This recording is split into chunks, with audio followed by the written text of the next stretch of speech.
Hi hello welcome to my channel. இந்த கிளாஸில் என்ன பார்க்க போகிறோன்னா லக்ஷ்மி காயின் யூஸ் பண்ணி எப்படி பேங்கிள் மேக் பண்ணுறது அப்படின்றத தான் பார்க்க போகிறோம். இந்த மாதிரி லாக் வந்து எல்லா காயின்ஸ்லேயுமே வரும். ஏன்னா இது வந்து ஆரி ஒர்க்குக்கு யூஸ் பண்ணுற இதனால இது ஸ்டிச்சஸ் போடுறதுக்காக அந்த லாக் கொடுப்பாங்க. அது நீங்கள் சிசரோ இல்லை கட்டரோ இது ஏதோ யூஸ் பண்ணி அதை நீங்கள் கட் பண்ணி போட்டுடலாம். அது ஈஸியாக தான் இருக்கும். எல்லாமே இதே மாதிரி ஒவ்வொன்றுமே கட் பண்ணி வச்சுக்கோங்க உங்களுக்கு தேவையான அளவுக்கு. இந்த மாதிரி காயின்ஸ் யூஸ் பண்ணுற பேங்கிள் மோஸ்ட் எதுக்கு யூஸ் பண்ணுவாங்கன்னா வெட்டிங் பேங்கிளில் மிங்கிள் பண்ணி போடுறது, கண்ணாடி வளையலோ இல்லை இதே ஃபுல் சில்க் த்ரெட் கூட கலந்து போட்டுக்கலாம். அதுக்காக தான் இந்த காயின் பேங்கிள் யூஸ் பண்ணுவாங்க. சரிங்களா? ஆல்ரெடி எனக்கு தேவையான அளவுக்கு சிசர் வச்சு கட் பண்ணி வச்சுக்கிட்டேன். நீங்களும் இதே போல் உங்களுக்கு எவ்வளோ தேவையோ கட் பண்ணிக்கோங்க. பேங்கிள் ரேப் பண்ணி வச்சுட்டு, ரேப்பிங் வீடியோ பார்க்காதவங்க முன்னாடி செகண்ட் கிளாஸில் கொடுத்துருக்குறேன், போய் பார்த்துட்டு வந்துடுங்க. அப்புறம் வந்து 3mm ரவுண்டு கோல்டு கலர் தான் எடுத்துருக்குறேன்.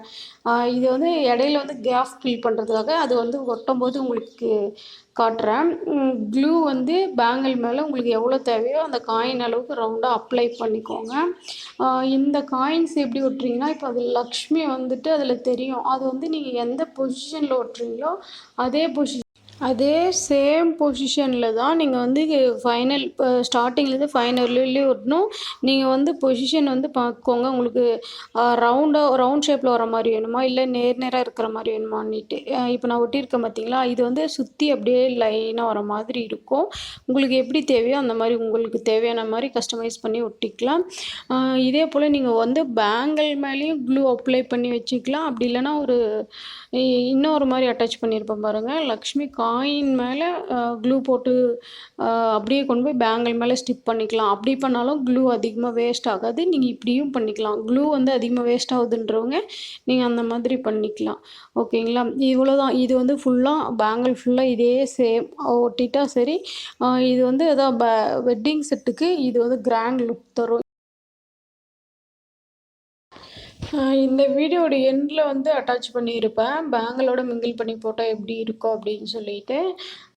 ஒவ்வொரு கிளாஸுமே உங்களுக்கு எதுக்கு யூஸ் ஆகுதுன்னு சொல்லி தான் கிளாஸ் எடுத்துகிட்ருக்கேன். ஒவ்வொரு வீடியோவுமே இம்பார்ட்டன்ட் வீடியோ தான். கிளாஸுக்கு தேவையான அளவுக்கு நான் வீடியோ எடுத்து போடுறேன். நீ எக்ஸஸ் வீடியோ வேணும்னா நான் வந்து தனியாக வந்து கமெண்ட்டில் பண்ணுங்கள், இந்த டிசைன் எனக்கு வரல அப்படின்னா.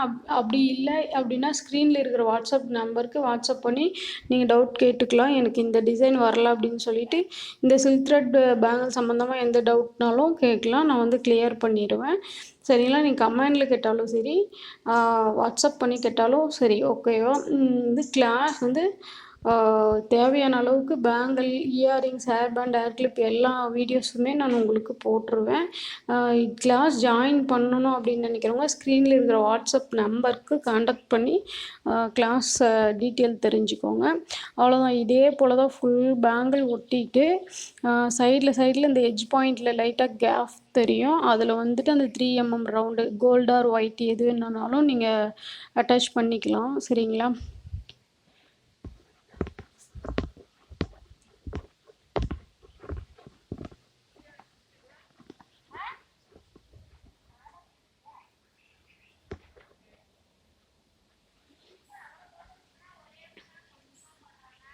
இதே சேம் ப்ரொசீஜர் தான் பேங்கிள் ஃபுல்லாகவே. நீங்கள் ரெண்டு பக்கமும் கோல்டு கலர் 3mm தான் யூஸ் பண்ணணும். நீங்கள் அதுக்கு பெரிய சைஸ் யூஸ் பண்ணால் அந்த இடத்துல ஆப்ட் ஆகாது.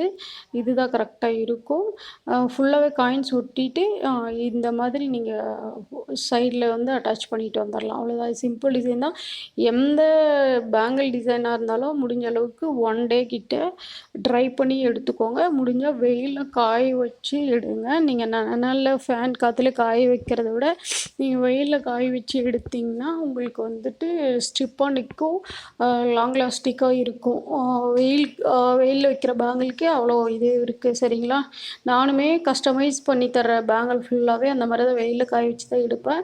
எந்த ஸ்டோன்ஸுமே விழாத அளவுக்கு ஸ்ட்ரிப்பாக நிற்கும். அதனால தான் உங்களுக்கும் அதே டிப் கொடுக்குறேன். ஃபேனில் முடிஞ்ச அளவுக்கு காய வைக்க வேண்டாம், வெயிலே காய வச்சு எடுத்துக்கோங்க.